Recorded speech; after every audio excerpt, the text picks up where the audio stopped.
મંડળેથી માતાજીને એવું થયું કે ગામડે ગામડે જઈ મારા માલધારીઓ સમાજ નકરા સારણને કહેવા માતાજીનો ને નહોતા નીકળ્યા.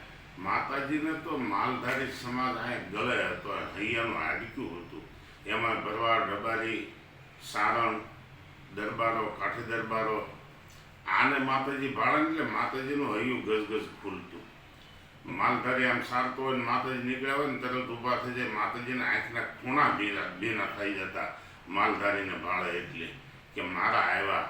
એટલે માતાજીને જેમ નીકળવું અને એવા માલધારીને ભાળે એટલે માતાજી ઊભા રહી જાય અને માતાજી એમ કહેતા, બાપ કે જો દારૂ ન પીતા હો તો ન પીતા, એ નશો ન કરતા, કુળદેવીનો અને ઠાકરનો આનો નશો કરો.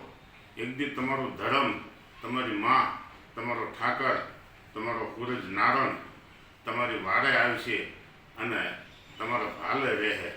બાપ નશો ભક્તિનો કરજો, દારૂ કે કોઈ બીજો વ્યસનનો નશો ન કરતા. નશો એક તમારા ધર્મના નામનો કરજો. જય હોનલ, જય માતાજી, જય ઠાકર.